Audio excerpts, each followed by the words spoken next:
Truk, kalau memang kamu sakti, tolong bunuh saya. Kalau memang kamu sakti Mandraguna, bunuh saya. Petak sampai keluar, kamu tuh kenapa? Wes, nggak apa-apa tak. Kamu nantangin, iya tak tantangin saya gitu. Kok nggak mati-mati, dingin pun enggak ngerasa dingin? Enggak sama panas? sekali. Enggak sama sekali, normal aja, kayak gini aja sebenarnya. Di dalam tenda itu ada sesuatu yang ngelilingin tenda kita, Mas. Ngelilingin tenda itu suaranya ker gitu, terus itu. Saya sama Peta itu akhirnya cuman main kode-kodean gini karena suaranya kenceng sekali. Ker sepanjang malam itu, Mas. Peta gini, kucing. Masa kucing? Ya. Saya pengen mati saya waktu itu benar-benar mati yang berproses. Jadi mungkin karena kecapean, mungkin karena kedinginan, atau mungkin karena lontaran batu, kayak gitu.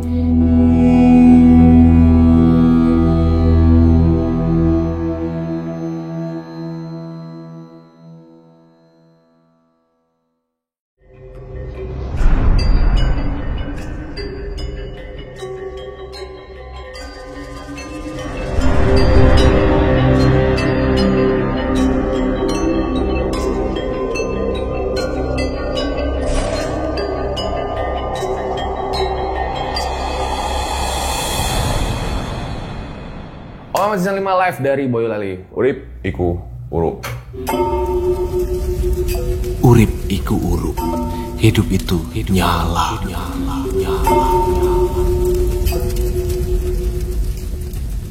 Apa yang membuat seorang lahar bara ingin mengakhiri hidupnya sendiri hingga akhirnya itu menjadi titik balik di mana dia akan terus melakukan evakuasi sampai hari ini. Evakuasi orang-orang hilang atau korban bencana alam. Mas, ini sesuai janji kita sama netizen di video sebelumnya nih. Apa yang membuat seorang lahar bara itu ingin mengakhiri hidupnya? Wah, itu sebenarnya cerita lama. Dan itu cerita yang paling menggores itu sebenarnya, Mas. Paling menggores karena sangat kompleks. Mulai dari masalah keluarga, masalah pekerjaan. Jadi kan memang udah wes lah. Jawaban dari semuanya ya aku mengakhiri hidup. Gitu ceritanya. Gak ada jalan lain? Nggak ada jalan lain waktu itu. Jadi memang satu-satunya jalan yaitu mengakhiri hidup dan selesai semuanya. Itu erupsi Merapi lagi parah-parahnya kan tahun itu? 2010 bulan November kalau nggak salah itu. Lagi gede-gedenya erupsi itu. Jadi ya memang kayaknya ya cuman satu-satunya cara. Saya pengen mengakhiri hidup dan moksa. Itu cita-cita saya dulu, Mas. Moksa itu hilang tanpa jejak. Jadi ya paling mungkin ya di Merapi itu pikiran saya waktu itu seperti kayak kisah raja-raja zaman dulu ya. Iya, biar keren itu kan. Kemana lahar? Moksa, itu kan keren waktu itu. Ya, sampai segitunya. Waktu itu ada satu adegan yang nyaris mati di Gunung Merapi itu. Enggak mati-mati, lebih tepatnya ke sana, Mas. Jadi nyoba, wah kok enggak mati, nyoba apa mati. Nih? Ya nyoba mengakhiri itu dengan berbagai cara, enggak mati-mati tapi. Makanya akhirnya berarti saya harus hidup gitu. Oke. Gimana kisahnya? Langsung aja kita mulai. Berikut adalah ceritanya. Siapa yang suka baca buku horor yang bikin adrenalin menantang? Nah, ini jawabannya nih, novel Pengantin Setan. Di novel ini ada banyak cerita, ada kisah pengantin setan, ada kisah perawat rumah sakit, ada kisah horor satpam proyek rumah sakit, dan juga ada kisah The Untold Story, di mana ini salah satu kisah sedih. Jadi ada anak pesantren yang harus kehilangan temannya karena hanyut di sebuah sungai yang ada di kota Palembang. Langsung aja karena ini lagi diskon di Shopee dan juga di Tokped, kalian bisa beli lagi diskon. Linknya nanti gue taruh di deskripsi. Atau kalau mau yang konvensional bisa langsung ke Gramedia, datang ke tokonya, lihat bukunya nih, ada novel Pengantin Setan. Langsung aja, jangan sampai ketinggalan karena diskonnya terbatas. Novel Pengantin Setan.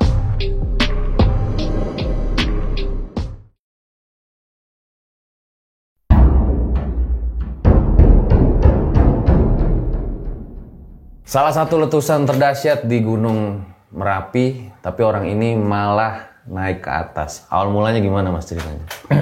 Jadi waktu itu kan ini Mas, 2010 itu sebelum erupsi Merapi, kebetulan saya tuh bermasalah dengan keluarga waktu itu, dengan istri saya, mantan istri saya, sampai akhirnya cerai, kemudian kerjaan berantakan. Wah, nggak karu-karuan itu pekerjaan berantakan, ditambah lagi Merapi erupsi. Kan kayak, wah ini kok sejatuh ini gitu waktu itu. Kalau boleh tahu kerjanya di bidang apa saat itu? Saya kan dagang tembakau jadi saya ngumpulin tembakau dari petani-petani, pedagang-pedagang kecil itu, saya kumpulin, baru saya jual ke pabrik kayak gitu. Nah waktu itu pas hancur-hancurnya itu 2010, jadi kayak wah ini masalah ini bertumpuk, akhirnya selesai aja gitu. Tapi kadang emang laki-laki lemah tuh pas lagi ditinggal yang dicintain. Ya seperti itulah, karena waktu itu juga anak saya masih kecil, masih umur 3 tahun, harus jadi single parent, ya kan, di saat kerjaan juga lagi jatuh-jatuhnya, kan tentu saja bukan sesuatu yang mudah untuk dilewati waktu itu. Akhirnya suatu hari saya ngobrol nih sama teman saya, namanya Petak, teman saya. Tak, suatu hari nanti kamu mau nggak nemenin aku mati, kayak gitu. Wah, aneh-aneh aja katanya kan, masa mati minta ditemenin dia gitu. Lah ini aku serius saya gitu kan, serius tak, mau nggak nemenin aku mati? Lah emang mau mati di mana gitu? Saya tuh pengen mati tapi yang keren, saya gitu. Mati kok keren? Nggak ada mati keren, kata teman saya. Ada, saya gitu. Jadi mati yang keren itu mati kayak orang-orang zaman dulu, saya bilang. Matinya moksa, hilang tanpa jejak, kayak gitu. Emang gimana caranya bisa mati hilang tanpa jejak itu? Konyol sih memang waktu itu. Aku pengen naik Merapi gitu. Ngawur kamu katanya. Kamu ngawur, Merapi lagi erupsi, masa ya kamu mau naik? Lah kamu mau nggak nemenin saya gitu Mas. Akhirnya setelah ngobrol panjang lebar, mungkin Petak punya pikiran kalau saya sendiri naik mati beneran tuh. Tapi kalau ada temannya paling nggak jadi mati, mungkin pikirannya kayak gitu. Akhirnya oke, tak temenin katanya. Tak temenin sampai kamu mati. Si Petak ngomong gitu. Akhirnya ya udah, kita merencanakan pendakian ke Merapi itu.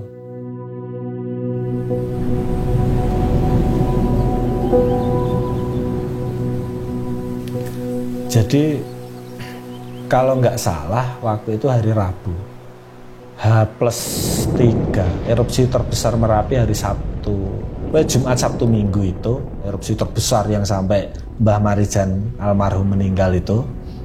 Kemudian saya hari Rabunya itu naik Mas, naik, wah sini tuh sepi senyap, karena waktu itu radius 25 kilo itu harus ngungsi semua. Sedangkan sini kan radius 10 kilo, 12 kilo. Rumah saya ini radius 12 kilo. Keadaan letusan saat itu seperti apa aja Mas? Jadi gini, semenyeramkan ini Mas. Sini, dari rumah ini sampai ke Merapi jaraknya sekitar 12 kilo. Itu garis horizontal padahal kan, garis vertikal. Tarik vertikal, tarik garis lurus itu sekitar 12 kilo. Tapi Mas, kaca-kaca ini getar. 24 jam non-stop. 24 jam non-stop waktu itu. Dan di luar gini siang hari kayak sore Mas, kayak jam 5 itu gelap. Terus bau belerang, wah sangat menyengat, kabut tebal. Semenyeramkan itu waktu itu. Jadi waktu itu tuh benar-benar kayak wah ini mungkin akhir dunia itu loh Mas. Akhirnya pas mau merencanakan, wah ini harus nyari ongkos ya gitu kan. Nyari ongkos, kebetulan saya nagih nih mas, nagih ada orang yang punya utang waktu itu tembakau. Ternyata itu sial lagi. Pulang mau minta uang itu, pulangnya tabrakan saya. Mobil saya hancur. Jadi posisinya ada bunderan di jalan gini di dekat rumah sakit Boyolali. Dulu ada bunderan lampu, tiang lampu tengah jalan.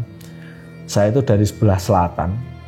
Harusnya, normalnya kita harus muteri bundaran kayak gini mas. Baru jalan. Saya lakukan hal yang sama. Saya muterin bundaran, gini. Ditabrak truk dari sini. Dah. Jadi benar-benar dari samping saya gini.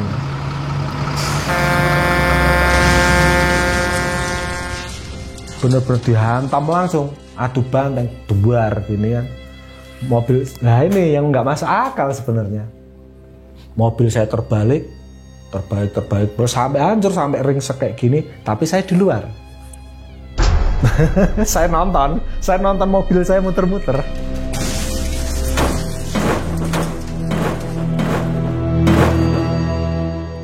Kok bisa? Nggak tahu, saya nggak tahu. Terpental? Iya, saya di luar. Jadi begitu duar gini kan, nabrak, duar gini, saya mental dari kaca depan itu duar. Saya di luar, berdiri blek gini, ngelihat mobil saya blinding-blinding. Itu 2010 ya, pas sebelum saya naik. Habis itu kan dikerumunin orang. Sopirnya mati gitu kan. Hah? Masuk saya mati, saya gitu kan. Masuk saya mati. Tak lihat.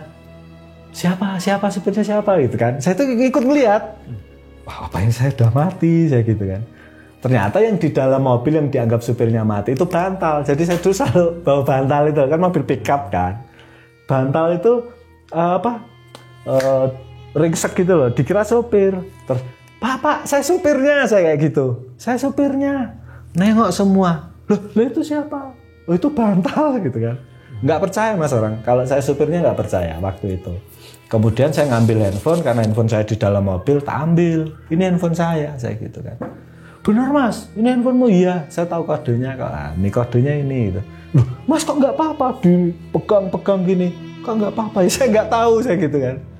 Akhirnya saya telepon teman-teman saya yang di Polres, nyamperin, diderek lah mobil itu ke Polres, ke Satlantas. Sampai sana mas, nggak ada yang percaya teman-teman saya kalau saya supirnya. Suruh buka baju saya. Buka baju. Buka baju, cuman pakai daleman. Dipencetin semua mas. Ada yang sakit nggak pakai senter, disenterin. Sakit nggak sakit. Berarti bukan kamu yang nyopir. Lalu siapa yang nyopir? Aku gitu kan. Mereka percaya kalau yang nyopir aku ketika di rambut ini penuh kaca. Baru mereka percaya. Tak gini-giniin dulu kaca gitu kan. Oh iya, kok kamu nggak apa-apa? Kayaknya nggak tahu saya gitu. Ya berarti saya hidup-hidup aja nggak tahu. Ringseknya mobil segimana? Ringsek mas. Jadi sasisnya sampai melengkung. Sasis itu melengkung, kalau kabin depan habis. Setir jadi satu sama jok, habis mas. Kabin depan habis. Sampai ban serepnya itu hilang kok. Sampai kepotong besinya itu karena saking kerasnya benturan. Truknya pun kabur. Jadi habis itu kayak ini memang harus segera diakhiri ya gitu. Pulang. Ini harus berakhir lah gitu. Terus ayo naik Merapi ya gitu. Naik mas kita. Naik. Berangkat dari sini tuh kita sekitar jam 5 sore. Jam 5 sore kita berangkat. Kan nggak ada manusia itu. Sepanjang jalan dari sini sampai Selo, sampai base camp nggak ada manusia sama sekali. Nggak ketemu manusia sama sekali. Jalannya juga abunya tebel banget kan. Wah susah lah jalan waktu itu. Tapi karena kita orang lokal, kita tahu kan jalan mana aja yang masih bisa kita lewati. Kita sampai base camp itu, sampai New Selo itu sekitar maghrib. Kita sholat maghrib tuh masih di situ. Sholat maghrib, sepi sesepi-sepinya, lampu mati semua, kan mati lampu semua itu. Ngelihat kemana-mana cuman gelap, suara adzan pun jauh sekali, jauh sekali, sepi sesepi-sepinya. Bener-bener kayak udah nggak ada kehidupan. Jadi kayak ya cuman ada aku sama temenku itu kan. Akhirnya kita mulai naik. Kita mulai mendaki, mulai naik.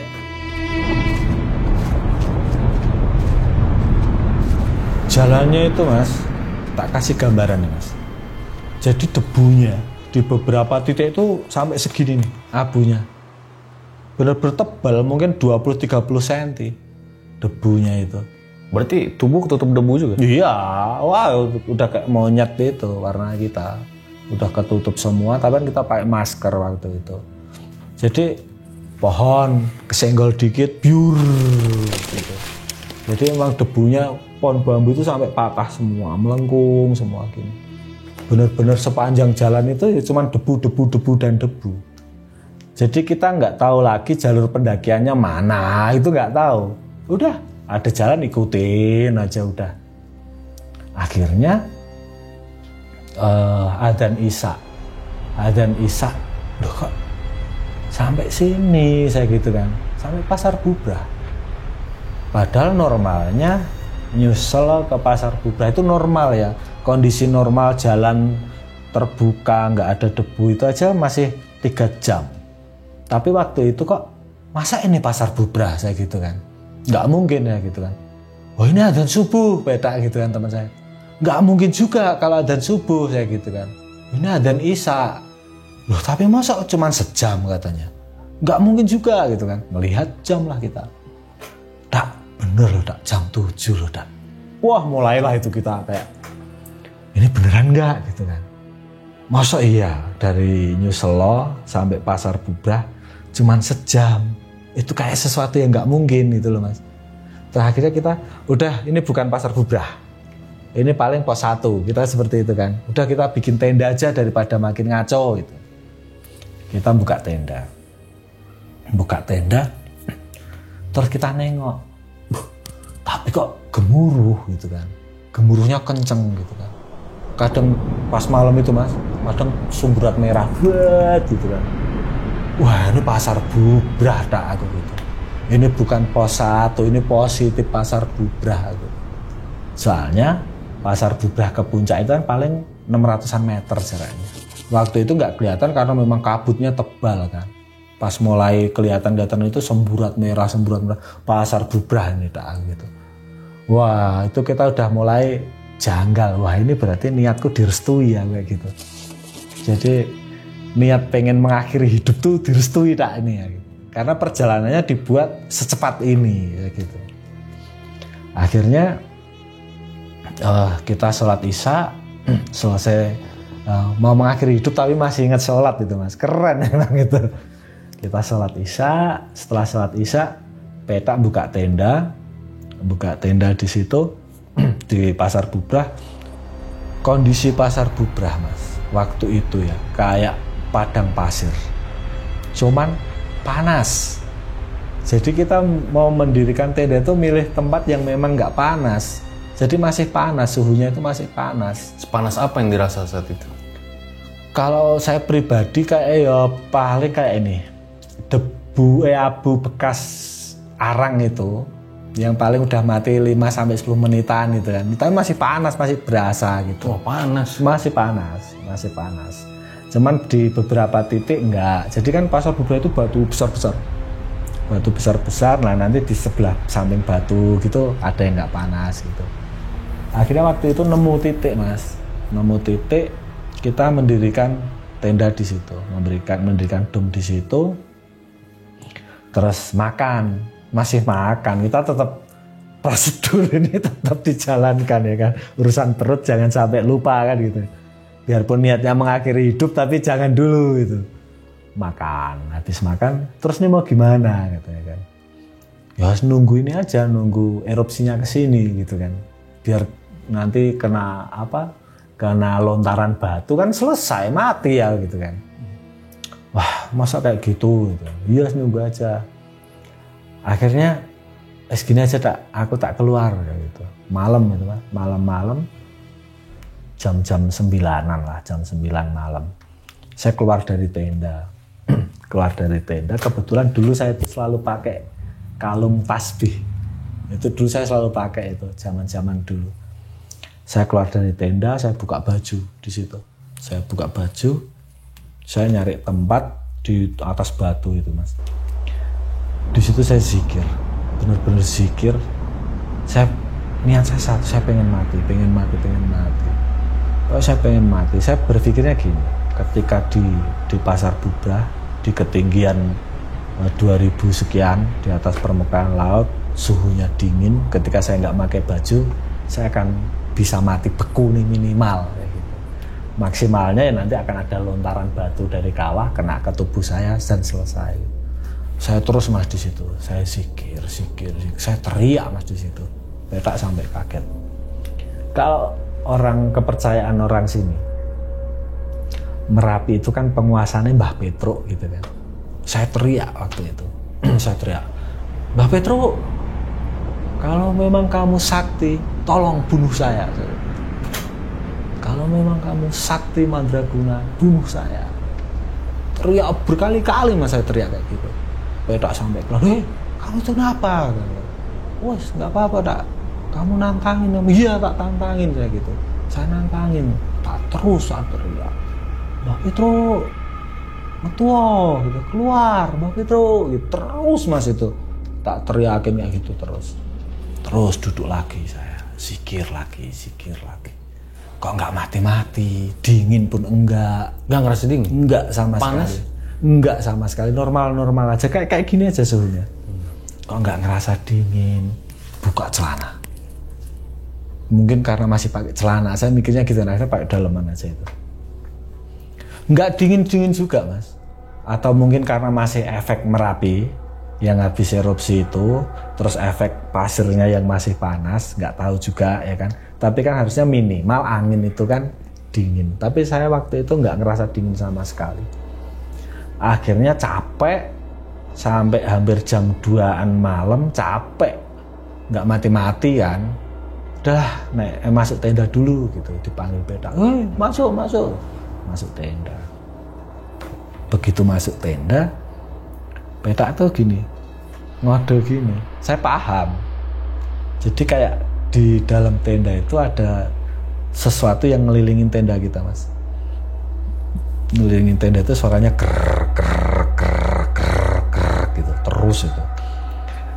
Saya sama Petak itu akhirnya cuman main kode-kodean gini karena suaranya kenceng sekali.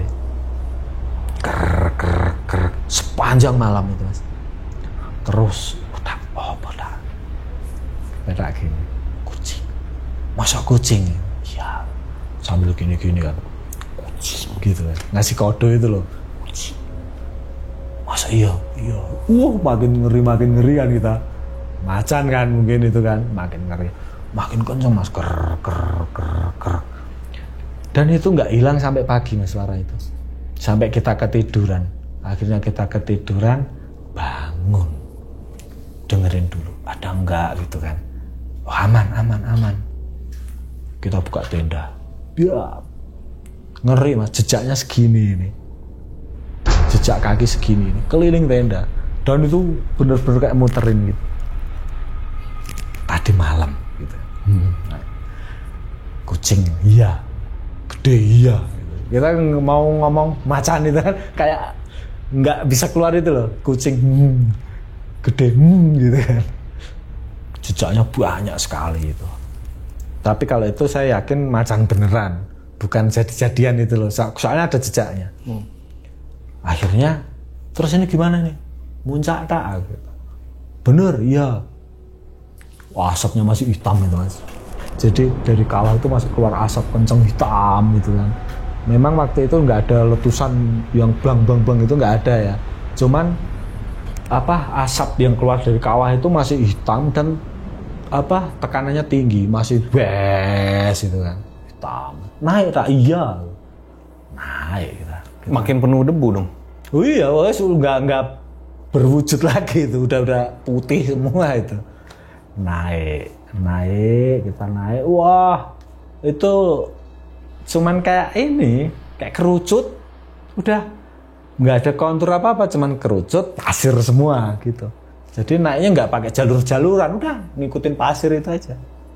Begitu sampai puncak, kok kayak gini. Jadi dulu Merapi itu kan kita bisa turun ke kawah. Sebelum erupsi 2010, itu ada Kawah Mati, ada Puncak Garuda. Terus itu kayak lapangan bola itu Mas dulu. Kita bisa turun ke sana. Pas saya naik erupsi itu, jadi kayak semacam sumur raksasa besar itu. Jadi kita di puncak, depan kita ini asap kental hitam tebal itu bus itu Mas. Mati beneran ini gitu kan. Dalam pikiran saya mau mati beneran ini gitu. Beda, turun. Di situ mulai ngeri. Wah, kayak lebih baik hidup gitu kan. Mulai kepikiran itu waktu itu. Setelah akhirnya udah turun. Kita turun paling nggak sampai 5 menit itu dari puncak sampai ke pos itu nggak sampai 5 menit. Kita turun sampai tenda, sampai Pasar Bubrah, packing. Habis packing kita turun sepanjang jalan itu kan kita ngelihat, wah ini kok kayak padang pasir doang ya, hamparan pasir luas gitu. Terus besok kalau Merapi, ya kita kayak berimajinasi Merapi kepangkas sampai sini, rumah kita di sana hilang gini. Turun. Sampailah kita di Nyeselo. Pas sampai Nyeselo baru cerita. Kowe ngerti? Ngerti aku gitu. Paham. Iya toh, iya. Itu apa kan? Mungkin orang pikirnya gitu kan.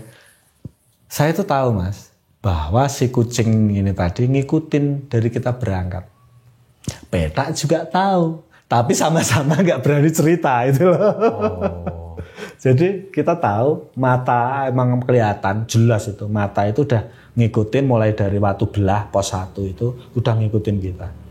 Tapi saya nggak berani ngomong, Petak juga nggak berani ngomong kan. Akhirnya kita cerita, wah untung kita nggak dimakan gini. Di Nyesela kita ngerokok. Gimana? Lanjut nggak misinya katanya? Lanjut lah gitu kan.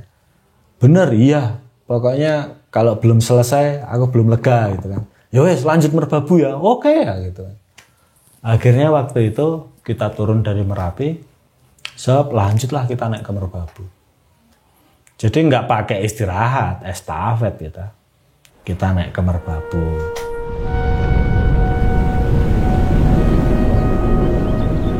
Merbabu kondisinya nggak jauh beda waktu itu. Ya memang lebih tebal Merapi, debunya lebih tebal Merapi. Tapi juga tebal di Merbabu. Kita naik, sepi, nggak ada orang sama sekali. Ya cuman saya sama Petak itu cuman berdua.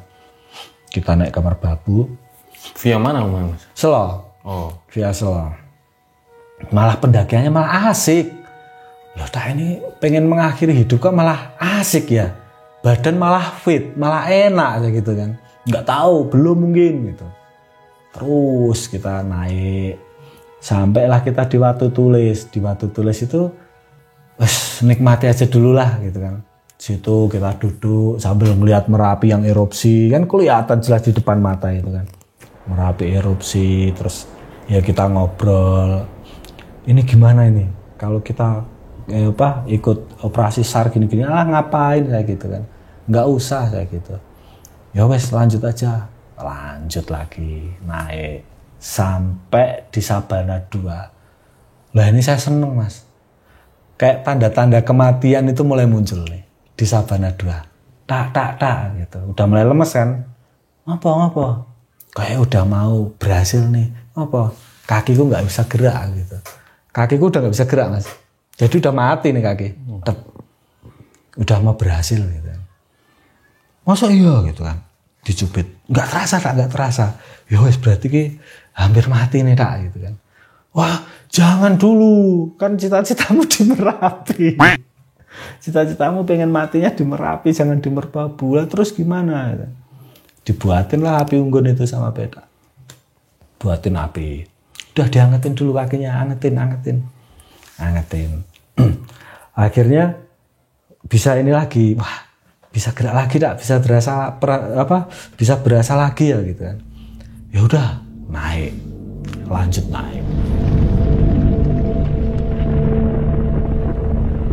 naik sampai puncak, nggak ada apa-apa juga mas, nggak mati juga. Di kondisi puncak Merbabu gimana gitu? Nggak ada orang, tetap sepi sama sekali puncaknya. Aktivitas gunungnya? Oh, kalau Merbabu kan gunungnya tidur ya, udah tidur dia. Nggak ada aktivitas gunungnya, tapi Merapinya terus itu, bergejolak terus Merapi. Oh, berarti dari Merapinya. Kemudian sampai puncak, ini kapan selesainya gitu kan. Ya wes gini aja, kamu kan udah ini, kaki kamu udah kaku katanya. Tadi udah sempat kaku, itu udah tanda-tanda kematian katanya teman saya itu. Kita lanjut Merapi lagi katanya. Bener gitu. Iya.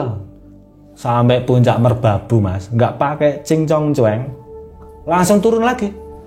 Turun ke Nyuselo lagi.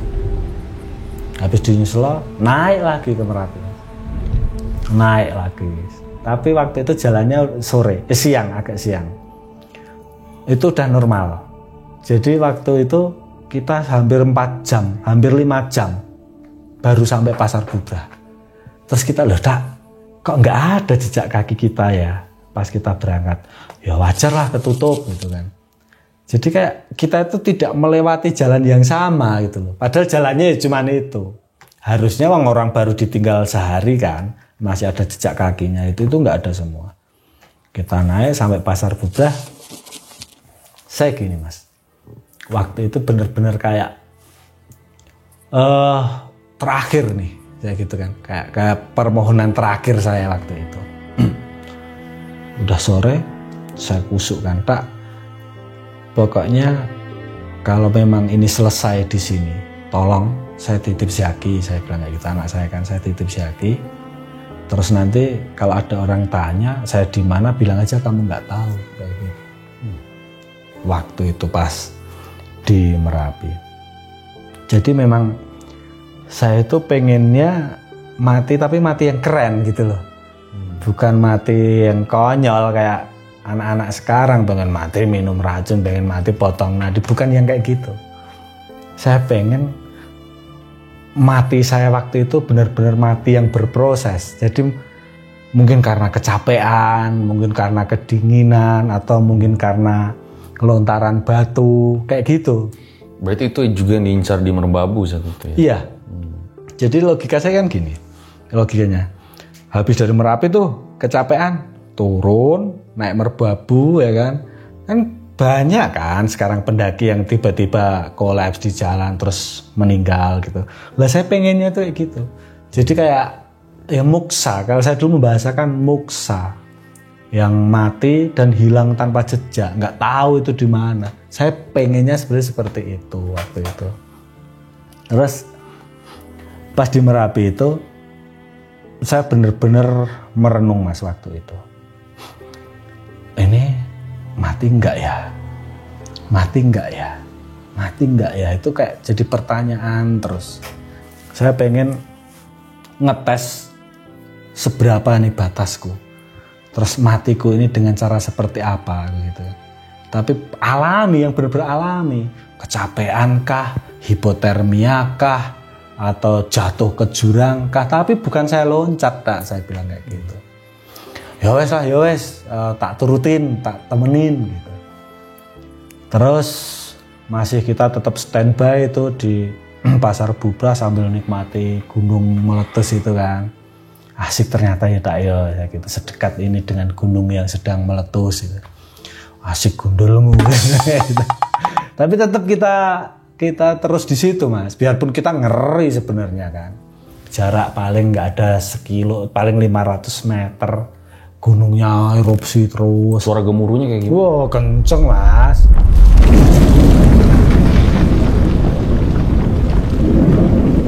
Suara gemuruhnya itu wah kenceng, ke telinga itu kenceng sekali.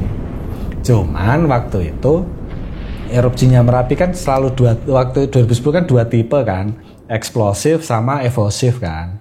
Eksplosif itu yang sampai Mbah Marijan meninggal itu, ledakan beng gitu kan. Nah selanjutnya kan evosif terus itu, guguran lava terus menerus itu.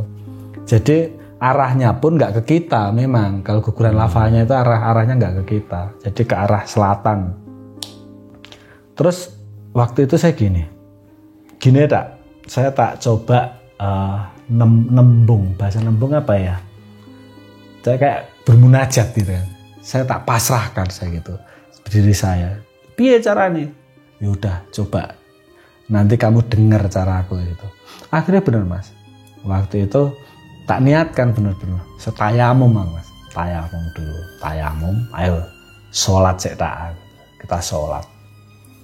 Setelah sholat saya berdoa dan itu kenceng lantang saya ucapkan Mas.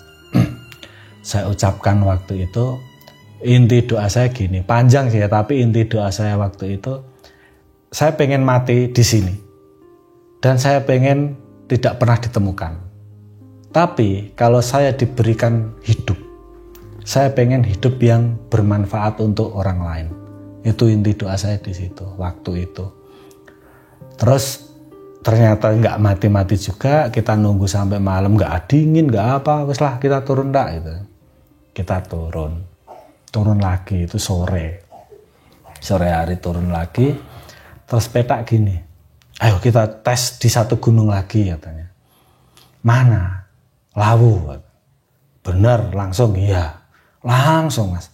Jadi itu kita Merapi, terus turun, Merbabu, turun, Merapi lagi, turun, gas Lawu.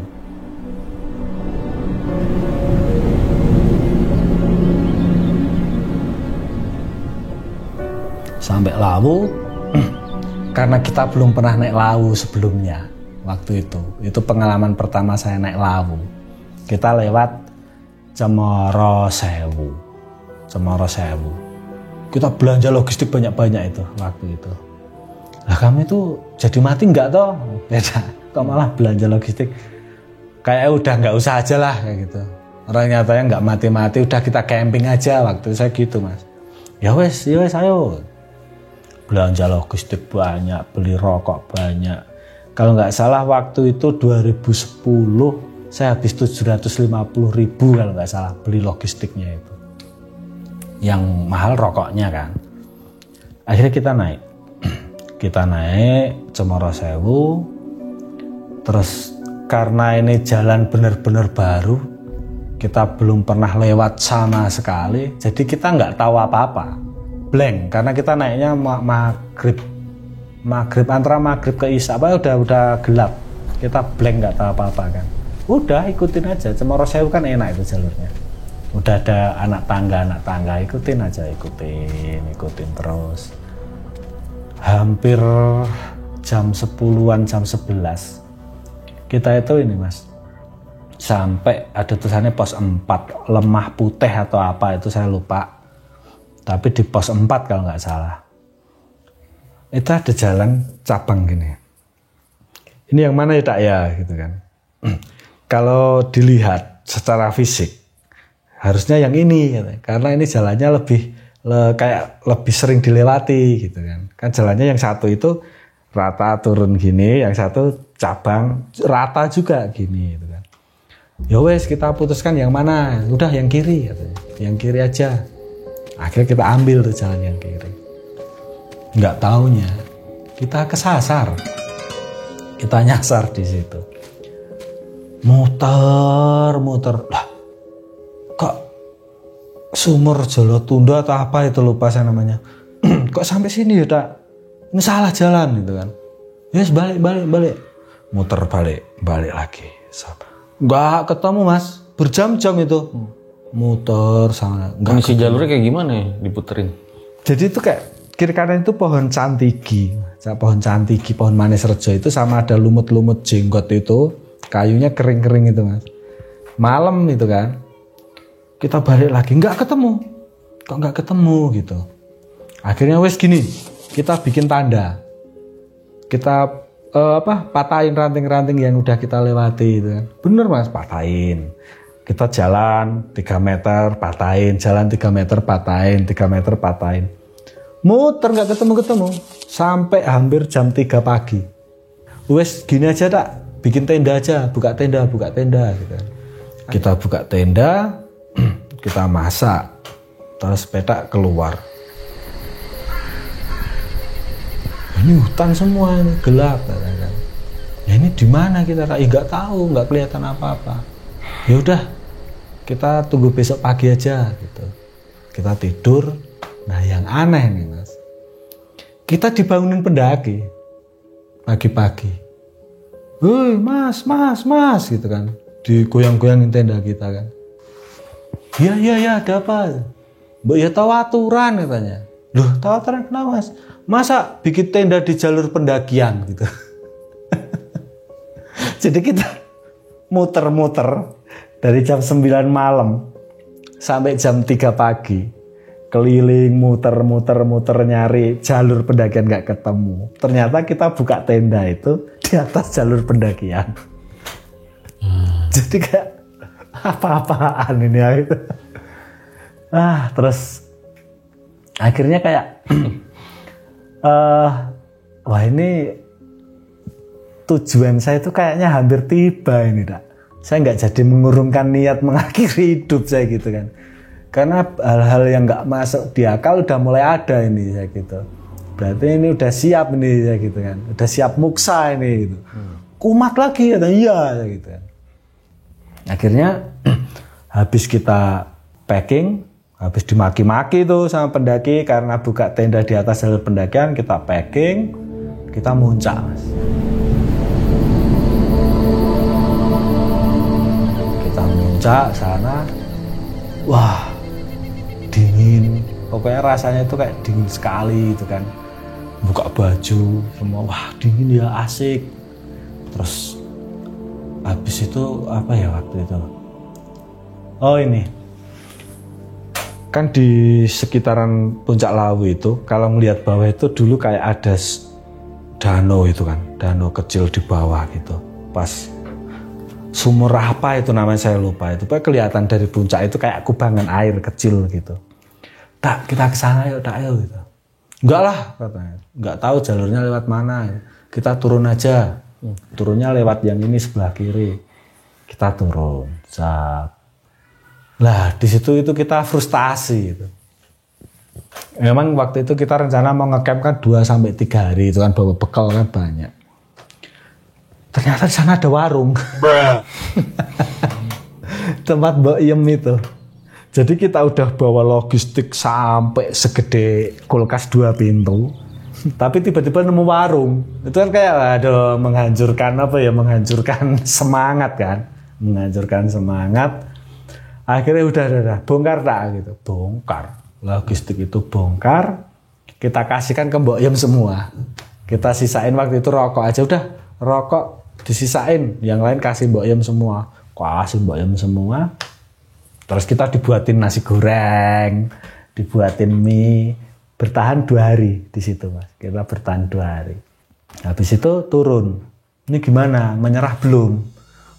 Kata Petak, menyerah belum nyerah gitu kan. Nah terus gimana kalau nggak nyerah? Yes kamu cari 1 gunung lagi wes terakhir gitu. Kalau nggak mati juga udah gitu, nyerah gitu. Ya wes Sumbing katanya. Ya gas Sumbing mas. Tapi waktu itu pengen moksa di Gunung Lawu. Merapi, pengennya Merapi.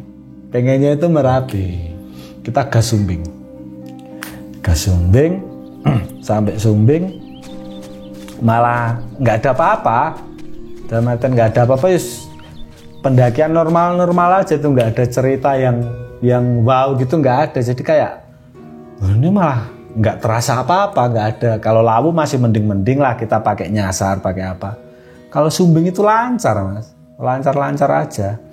Itu benar-benar itu 5-6 hari itu, Merapi 2 kali, Merbabu, Lawu, Sumbing. Akhirnya pulang mas. Akhirnya saya pulang.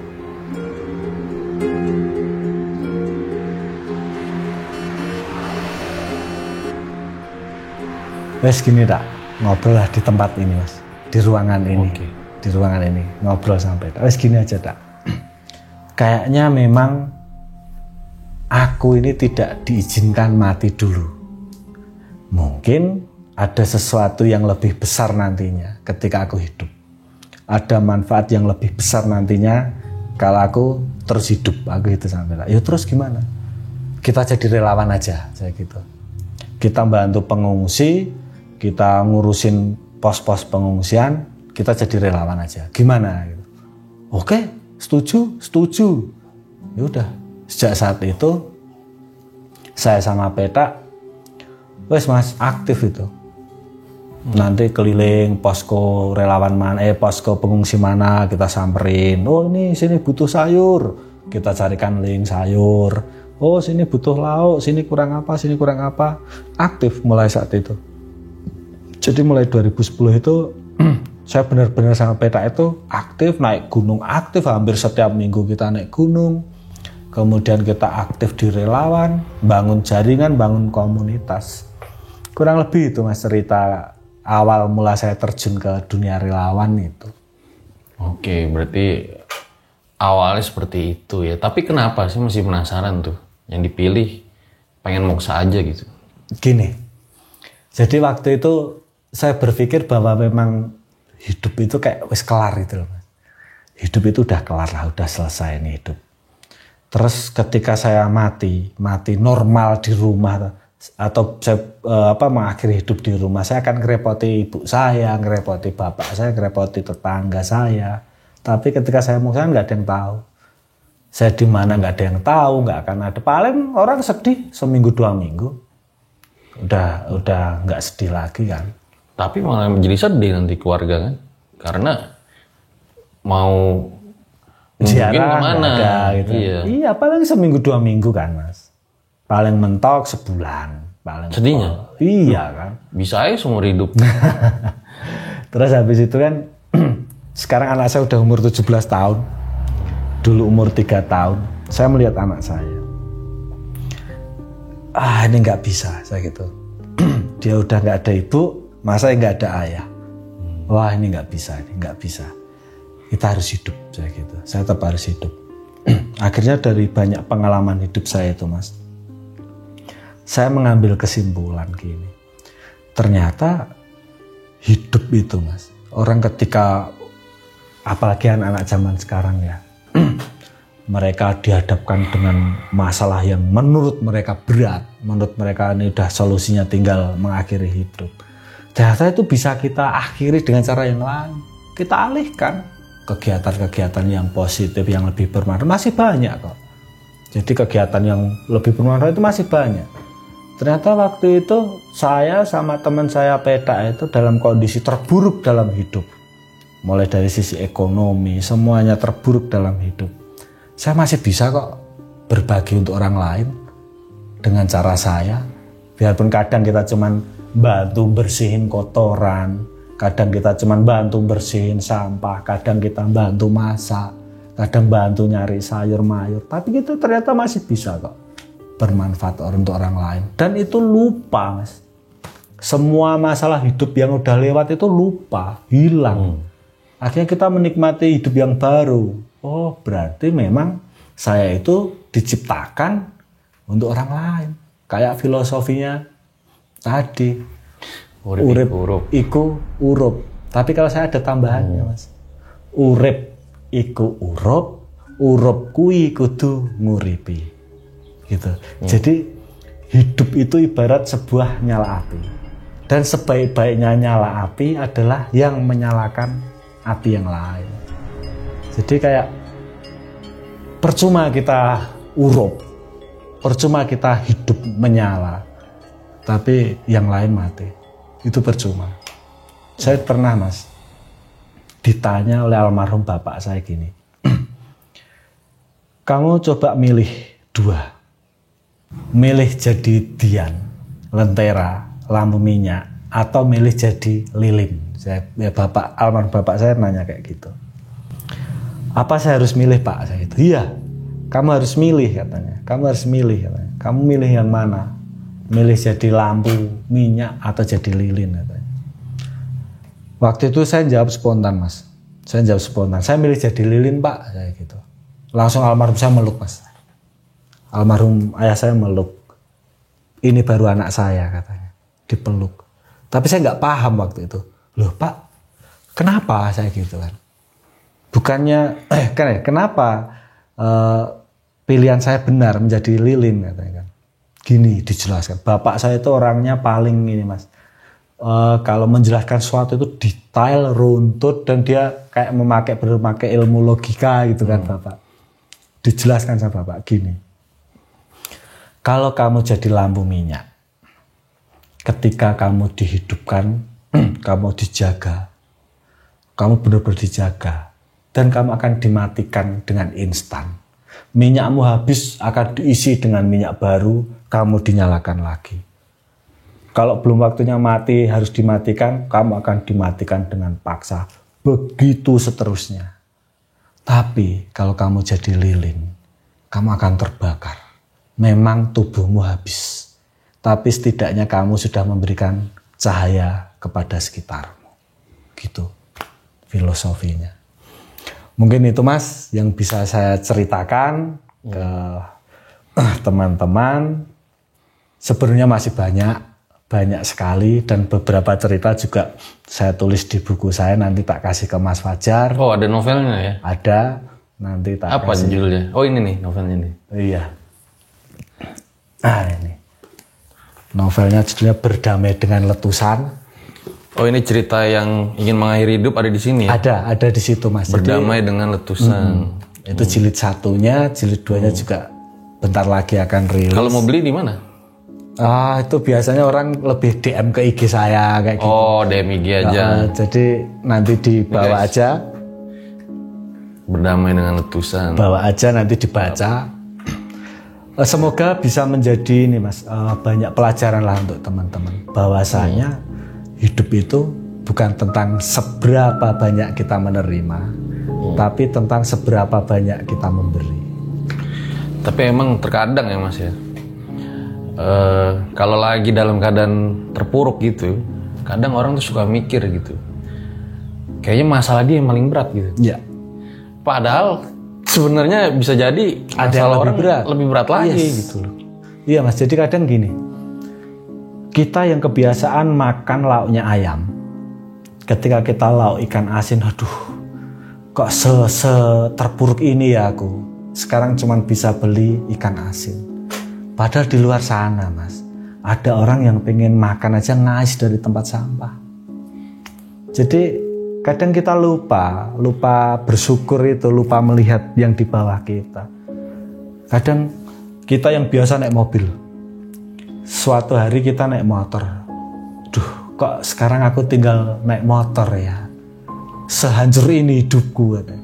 Padahal di luaran sana ada orang yang jalannya aja diseret kakinya, ada nggak punya kaki, bahkan kadang nggak punya kaki. Itu mas, jadi tinggal bagaimana kita menikmatinya, bagaimana kita mensyukurinya, itu aja kalau menurut saya. Oke, kalau gitu thank you ya Mas Lahar ya. Siap Mas Fajar. Datang dan bukan datang sih, kita yang datang dan dijamu dengan baik ya. Tadi gue dengar juga katanya Mas Lahar punya cerita, ini agak sedikit beda ya dari evakuasi ya, horor, yaitu bertemu dengan pendaki yang sudah meninggal ya. Di gunung apa tadi mas? Yang Merbabu atau yang Sinabung? Selamat ya? Oh Selamat. Iya, seorang Lahar Bahara ketemu sama sosok yang nggak bisa dijelaskan dengan logika. Gimana? Cerita lagi apa enggak? 20.000 komen di bawah. Oke, itu dia ya episode kali ini, dan itu dia, semoga cerita Mas Lahar ini sesuai dengan tagline season 5 kita, Urip Iku Urup. Dimana sebetulnya tadi ya penjelasan panjangnya itu, tapi memang beda-beda kadang sih mas. Ada yang dari Jawa Timur bilang, menurut saya bukan hidup itu nyala gitu, menurut saya hidup ini gitu, jelasin sama dia. Itu dia, perspektifnya udah bisa beda-beda tuh dari satu kata aja ya gitu ya. Nah, makanya di awal tuh udah ada penjelasannya sih, Urip Iku Urup, yang RJL itu apa ya, kurang lebih sama yang dijelasin tadi. Oke, gue Fajar Aditya, RJL 5 undur diri. Ciao.